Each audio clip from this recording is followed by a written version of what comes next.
All right, we are recording now. Perfect. So, Lee, welcome to the channel. I'm not Thank you for having me. absolutely. I know you from Twitter. Very interesting name, the girl gone crypto. I still want to ask you, how did you come across this name? This is very, very nice name, girl gone crypto. and of course, you're very popular. So, everybody who is watching right now to us, uh, she's Lee. How do you spell? How do you pronounce your name? Am I Leah. pronouncing that right? Leah? Okay, Leah. Mhm. Yeah, see, perfect. It's always good to ask. Okay, so Leah, I'm talking with Leah right now, and she's popularly known on Twitter as Girl Gone Crypto. And she is a crypto and Bitcoin enthusiast. She's been speaking at a lot of conferences across the world. And yeah, we're going to talk to her about everything that's going on in crypto, also in the traditional financial system, and whatever we can't talk. I mean, that's the whole idea of approaching you and understanding what's your perspective on the overall economic scenario. So, welcome, Leah. How are you doing today? Oh, I'm doing great. Yeah, thanks for having me on your show. I know you've got an awesome, audience and community around you. And the content that you make around crypto is awesome. So I was really excited to get to meet you and get to hang out. Same here. Thank you. So, a lot has been going on in the world right now, and it's quite sad to see. Talk about multiple things like Corona, and then recently the thing that started in USA. I'm curious to know, are you tuning in from USA? I am, yeah. So I'm in the Seattle area. Uh, yeah, so let's start with the virus thing. I think we all knew, somehow we all know, like when we get educated about Bitcoin and crypto. First of all, tell the audience where can people like know more about you, and then we will get in the conversation. Yeah, sure. So, you mentioned Twitter. I'm very active on Twitter, but also I have a YouTube channel as well where I do different interviews and educational content and things like that. But I'm also on Instagram, LinkedIn. I mean, pretty much anywhere people hang out. If you type in "Girl Gone Crypto," you should be able to find me. Absolutely, absolutely. I'm going to put all those links in the descriptions, and people can find you there. So let's start with what I was talking about. Like we all get excited about Bitcoin for the ideology that it has, for the fundamentals that it has, for the change that it will bring in the financial world. Because we somehow, I mean, most people don't realize it that, but the finance is totally broken right now. Was broken always, but somehow the virus exposed that thing, and a lot of people actually would say it happened because of the virus, but it was already just broken, and it just Mhm. exposed the system, right? And that is where the Bitcoin and crypto comes into picture. And so far we have seen, this was very astonishing to me because I saw the growth of Bitcoin over the last 3 months. It has been tremendous, right? People had this fear that if everything starts melting down, maybe even Bitcoin will crash, maybe even crypto will crash. But to our knowledge, I mean, this has been doing so well. For I don't know, for many reasons, people are saying that there's a tether manipulation, whatnot, and I agree to a certain extent. But I still think that this is one of the strong financial system that we have, which is which is going through a test of time. So how do you look at Bitcoin and crypto in the whole financial system which is going on right now? Yeah, no, that's a great question and topic because for a long time I've been saying, like, if people understood the issues with our monetary system, then they would see the value in Bitcoins. It's almost like you have to show people like why there's a problem first, and then for them to really understand why the solution is important. And I think for the first time in many, many years, people are actually waking up and becoming aware of that. Like here in the US, I'm sure that there's money printing and quantitative easing happening all over the world, but it's been very prevalent here in the US, all the money burn machine, memes everywhere, where the everyday person is actually starting to ask questions and say, well, what does printing trillions and trillions of dollars do to our long-term economy? How is this going to impact, like, let's say, like their kids or, their grandkids and maybe even themselves? There's so much going on. And so I think that the first step for alternatives like Bitcoin to see traction is for people to start questioning the current economic models and systems. And so I think we're starting to see more of that, which is really promising, because a lot of the conversations that I've had with just kind of like friends and family is they're like, wow, where else can I put my money? And gold has been very hard to buy. A lot of people went to gold, and so they're like, wow, that's getting hard to find. I'm like, well, there's this other thing called Bitcoin, which also has a scarce, limited resource and, economic model. And so I think that I'm very excited for Bitcoin right now, in the sense that people, I think, are more open to understanding the value that it brings to the market. But also, I think that there's a lot of really interesting bullish signs in the market. Like, the Grayscale has bought like 18,000 Bitcoin recently. And, there's just so many different little indicators that are showing potential price pressure, which is exciting. Yeah, they bought more than the Bitcoin was mined over the last month. Is that right? Yeah, it's just wild. Yeah, absolutely. So, one thing that you mentioned really, that people have started questioning the current financial system and the monetary system, which is really important, because till the time you don't understand what's wrong, you never realize the problems. And in my experience, the banks have always got away by doing some sort of, what happened in 2008, and in India also, a lot of banks, they give out a lot of loans to the rich guys who never return the money, and then somehow the central bank says, okay, oh, you're bailed out, okay, no problem, let's start again. So at the end of the day, the people's money is the public who suffer, because you are devaluating the currency and the valuation of it. And that's where the Bitcoin and things comes into picture. So absolutely, you said it right, that people have to start understanding how the current financial system really works. Now let me come back to the Bitcoin once again. Like I said, the Bitcoin price has been doing well. The fundamentals are pretty strong, and a lot of new guys, like I don't remember his name recently, one guy who tweeted about Bitcoin and said that it reminds me of 70s of gold. Do you remember his name? Oh, gosh, I don't think I saw that tweet, but that sounds like a good Okay. one. Yeah. This guy is pretty popular, but I don't remember. He's from US, but he said actually that you know what, the Bitcoin reminds me of gold in 70s. So, and then you know how the crypto community is, like they got excited all over the people. Oh, this guy is talking about Bitcoin. Okay, and this guy seems to be a big one. Okay, so now let me come, which concerns me a lot, right?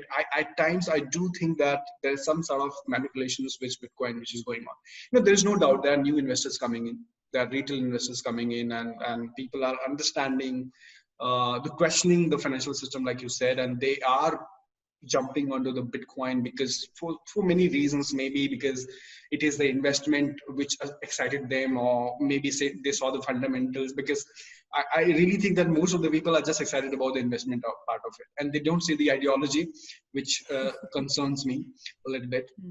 But do you think there is some sort of manipulations with that? Does Tether ever bother you? Because they printed about $5 billion this year alone. So manipulations of the Bitcoin market, or is that what you're? Bitcoin market and price, like the Tether USDT, they printed about $4 to $5 billion this year alone. So, and people have an opinion that every time they print, the Bitcoin prices goes up because they are the one who are pumping the price. So at one point, on one side you have Wall Street, you have Federal Reserve trying to save the Wall Street by pumping in. I mean, look at the stock market there. I mean, everything is fine, even though there's so much of chaos going on in US. I mean, people can literally see that this is an artificial. This is not natural. And Right. then you have something in crypto where Tether is printing, and then they're trying to pump the crypto market. So, do you think, is that concerning, or do you think USDT, Tether as a company, they have the backup that they claim to have? I think that in general, there's a lot of talk about, whales manipulating the market or pumping it, or like you were just talking about with Tether. This is definitely not a new conversation, and over time, these things kind of iron themselves out. Kind of beauty and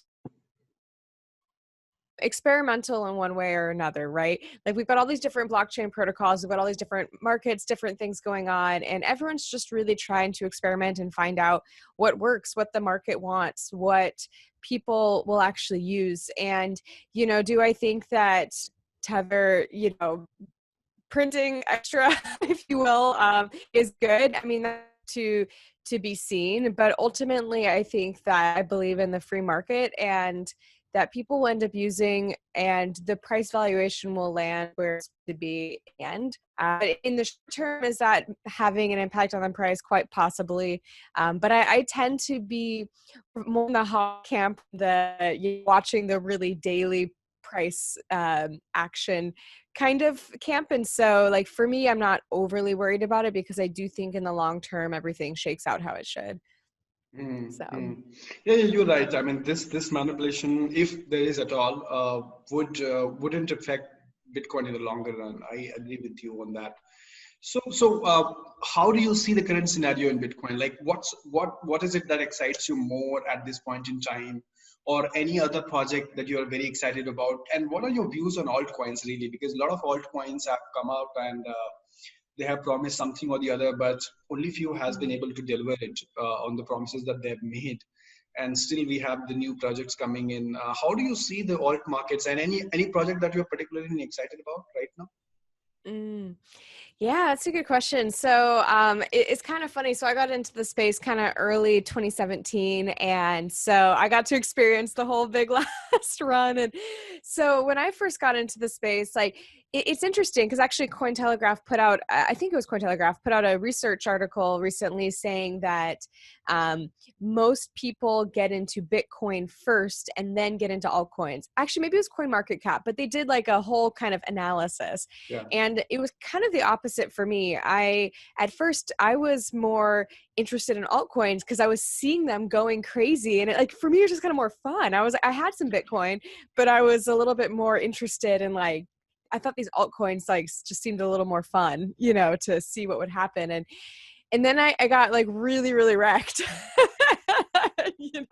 Not in all of them, but definitely in a few. Like I think I have one that I spent $2,500 on, and it's like I think it's at like $75 right now. Like, and so that whole experience kind of shifted my mindset to wanting to invest in things that to me felt less experimental and a little more stable. So a large percentage of my portfolio is Bitcoin, like just Bitcoin. And that's like for me the long-term hold value proposition, what I think is going to be the longest performing asset. But when I'm looking at alts, I'm mostly looking at the major alts that have been around since 2013, 2014, like Monero, and you've got your Ethereum, your Litecoin, Digibyte, like whatever. You've got these like more OG altcoins that have stood the test of time, that have a huge community or development around them. I just think in general, understanding why you're investing in something is the most important thing, because that wasn't me in 2017. I was like, ooh, this one looks cool, and I just was jumping in. And so when some of them, crashed quite far, it's like, well, if I had really done my due diligence and research on them, I might have seen that coming, but I, I didn't. And so now, like for those kind of smaller cap alts, I have like just a really small percentage of my portfolio because it is still a little bit fun to, try to find some different alts that might do well next time we have an alt season. But for the most part, Bitcoin and major alts is where I keep my portfolio. And when people are new to the space, I like friends and family and people that just don't really know, I really recommend they just invest in Bitcoin, because I don't think that they not only will take the time to do their due diligence and research on different altcoins, but I don't think they really know what to look for. And so like for me, I feel better recommending they just get into Bitcoin, because ultimately, I mean, that's, I think, going to be the safest long-term hold as well. So Yeah, absolutely. I mean, this is what happens with most of the people. They start with the altcoin because the whole the excitement is so much. I mean, it's also about how a lot of altcoins and they present themselves. Like it's like what Bitcoin was what $1. Today is it's $10,000. You missed that. Now look at this coin. This is at $1 today. Hmm. And I've seen these stories in India also. In India, I mean, a lot of people they actually, so people what happens with people today, I guess, and which is which comes because of the experience, not having experience of fundamentals, is they look at the price. Mm. No, no, no, no, no, no blockchain, no use cases, no utility. It's a crypto. This one is $100. This one is a $5. Give me $5 each. Give me hundreds of $5 each. Yeah, no, it's so true. Yeah, And this is, I think, a conversation that maybe we as a community need to figure out how to have with the general true, population more, because I true, do see that all the time. Where people are like, oh, well, I can't get a full Bitcoin, so like you said, they'll go for the cheaper cheaper. coin, but I think that psychologically that actually does make sense. Like people feel like they're more accomplished when they actually have something. Like to say you've got 100 something versus I have a point zero zero whatever Bitcoin. True, Like it true. psychologically it does feel different. But yeah, I definitely think that's a huge misconception with new people coming into the market, is that it's better to get whole ones of something instead of getting fractionally into something that is maybe a better long term Yeah, position. So. true. True. And I was actually, just a few months back, actually, I was talking to one of the CEO of the Indian Exchange in India, Mm, and I was just having a conversation that how about we start displaying the Bitcoin prices in satoshis?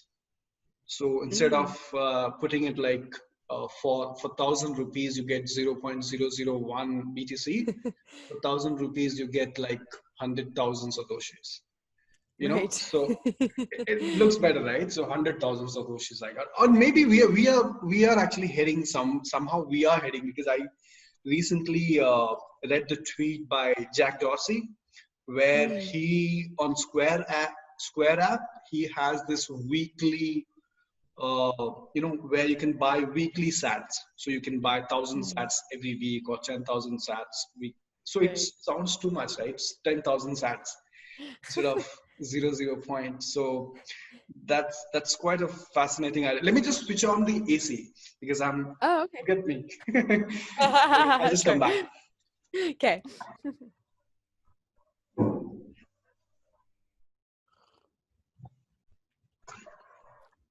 All right. Hopefully it will start. All right. So tell us, Leah, like what have you been, what's been keeping you busy as of now these days? Anything that you are involved with, any particular project or anything that you are focusing on right now at this point in time that people should know of?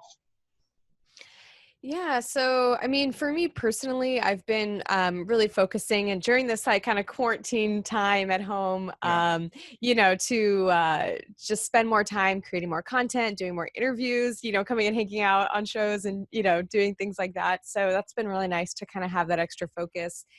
But in terms of projects that I'm excited about, I'm glad you mentioned use case earlier, and that's definitely a huge thing that I look at. Is one of the big things I appreciate about a project is when they make it easier for people to get involved. And so like there's certain things like Lolly. I know you guys don't have it in India, but that browser plugin where like even your mom, your grandma could just start earning Bitcoin with their online shopping. Like I love that. I think that's great. I mean, cashback applications like that aren't new, but to have it with Bitcoin is fantastic. And and even just certain wallets that just make the onboarding process really easy, because I do think the whole like, okay, what are these keys and linking up my bank account to this, and the fact that we're seeing more people enable ways where you can buy a Bitcoin with your credit card with Apple Pay.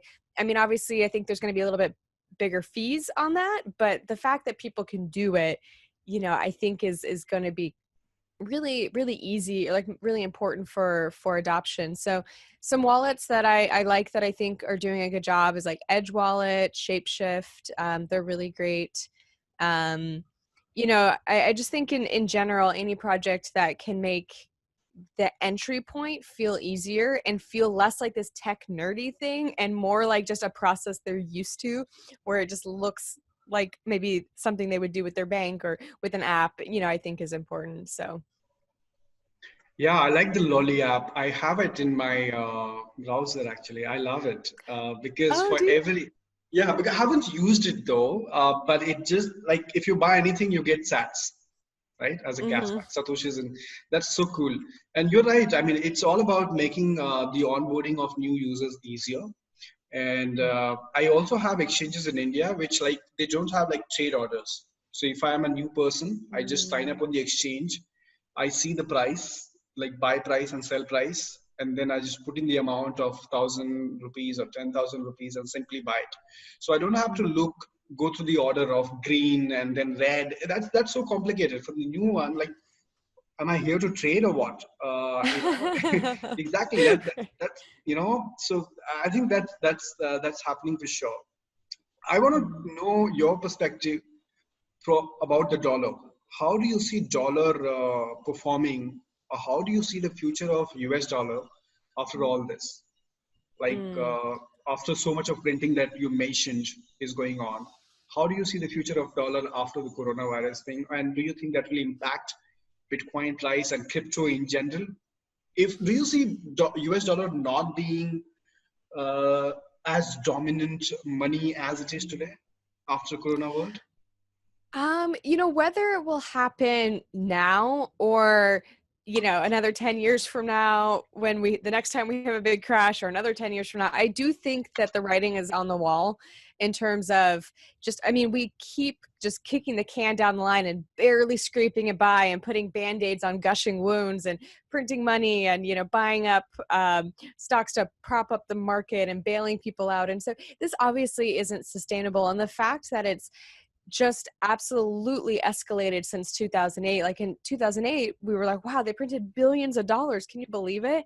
And now it's just a couple easy trillion, no problem. like, you know, and I don't think people really understand the difference between a billion and a trillion and how massive that is. And so, I do think that the writing's on the wall, whether they'll be able to kind of scrape by and get us through, like you mentioned earlier, the stock market looks fine, which is ridiculous, but they've been able to artificially inflate it. I think what will be interesting coming out of this is, what hit the economy really takes from a small business standpoint.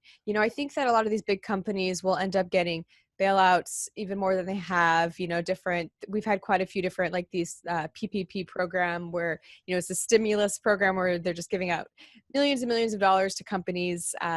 But a lot of these small businesses are struggling, and the fact that they're still not allowed to open in most places in the US, the fact that now that we're having all these riots and a lot of businesses are getting destroyed, there's a whole lot going on that I think people don't fully understand. I think they're starting to, that when we open back up and they say, okay, the world is open again, first of all, it's not like going to be like all those businesses are there still. A lot of them are going to go out, and that's going to have a huge impact on the economy and on jobs. And the fact that we're spending so much on unemployment here in the US is crazy. We are higher than Great Depression levels right now. And with most states not reopening yet, that's not really going anywhere, right? There aren't jobs that people can go back to because businesses are closed. And I think what's kind of concerning to me as well is, a lot of indicators show that we might have a big second wave come in the fall, which is quite normal for respiratory viruses to, die down during the heat of the summer and then pick back up in fall, winter. And so if we see that happening and then everyone freaks out because that's right about when we opened again. So like, it's because we opened, we need to close again. Like, this is just going to be, I think the next year or so is going to be very tricky and will be pretty hard to recover from. Very uncertain time and very scary time, we must say, because We don't know how long it's going to go. And I read a news today where the cafe, the Starbucks, I guess, the Starbucks, Mm-hmm. yeah, Mm-hmm. they are sending out letters to their landlords, like they have like rented places, right? That we need to talk about the next 12 months rent. How are we going to pay you? Can you hear me properly, Leah? Because I think there is a noise of air conditioning. Can you hear me proper? Yeah, I can hear you fine. Okay, Mm-hmm. okay. Yeah, so you're right. I mean, the things are very uncertain and things look very scary. And I heard about 13 million people are already unemployed, right? They don't have a job right now. Mm. Uh, uh, so it is turning out to be really, really bad, to be honest. We didn't expect, I didn't think nobody expected it to be so bad. But unfortunately, Mm-hmm. that's what it is. So let's come back to the crypto once again. Do you think one thing that you mentioned, that like we were talking about the US dollar not having dominance, and you said like maybe it happens in 10 years, we don't know. One of the approach that we have seen from the central banks and from the governments across, including India, they aren't very friendly to this approach of Bitcoin.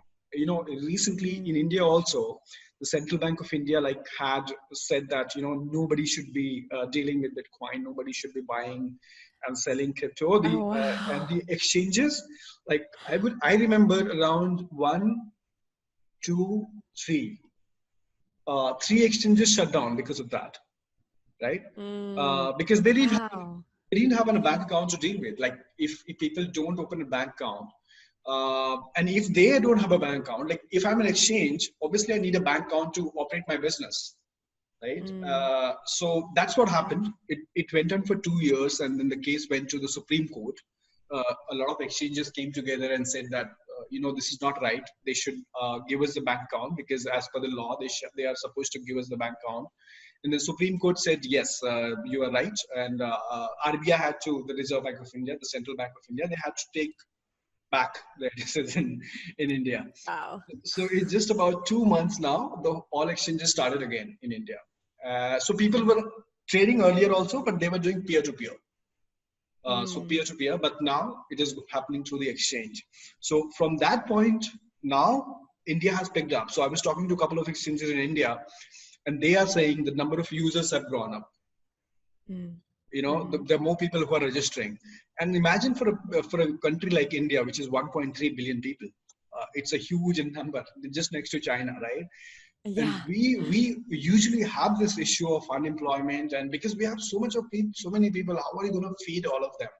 So you need opportunities all the time. You need to create, you need to innovate, so that there are opportunities for so many people all the time. So the way I look at it, that from India's point of view, it's absolutely very important to look at this new innovations, new industry as Bitcoin and crypto, and adopt it and support the new startups, like how USA is doing. So this is one of the things that I like about USA, because there you have Coinbase, there you have Gemini, there you have Grayscale. I like this Yep. because they have the support of the regulators. But India, we don't have that so far. I want to Mm. ask you, I want to understand from you now, since we spoke about the uncertainty behind the dollar, US dollar, and slowly the countries realizing that maybe US dollar is not where the Mm-hmm. security or the the safety is. How are they looking? I mean, what's the future going to be like? Like, are the governments and the central banks are going to be opened to adopt Bitcoin? Are they going to understand that okay, Bitcoin is a global asset? Let's face it. Or Mm. like how have you seen, how are they approaching, like, or how can you see that approaching this part of the problem, that they think it's a problem but actually it's not a problem, it's a solution? Yeah, no, that's a great question. I think that Bitcoin has become too big for them to just suddenly say, oh, it's illegal or something. Like there would be too much uproar. There's too much industry and business around it, that is built here in the US. But what I do think they'll end up doing, and there's been talk of like the digital dollar, is that I think that they'll make their own digital currency that's fully centralized, that they can completely control, and then try to push that as the major cryptocurrency and kind of be like, oh, Bitcoin's just a, so I think that there will be some trying to like push down a Bitcoin, but I don't think that there will be too much regulation that makes it like totally illegal or something. I think that there might be greater taxation. There might be more laws where they're trying to kind of corral and control it, because let's face it, the government wants a slice of the pie.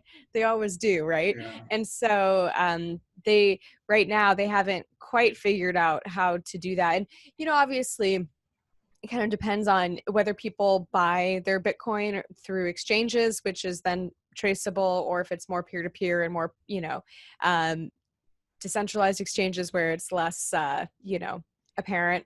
But yeah, I do think that there will be greater adoption, but within that, you'll see certain subsets. So people that want to have greater privacy, again, maybe these dexes will grow in popularity, maybe privacy coins like Monero will grow in popularity. And so I think that you'll see kind of different products come up, or different solutions come up based on what people are wanting. So I think the government's going to try to sink their teeth into it a little bit more, but then on the back end you'll see more private solutions coming out of the free market as well.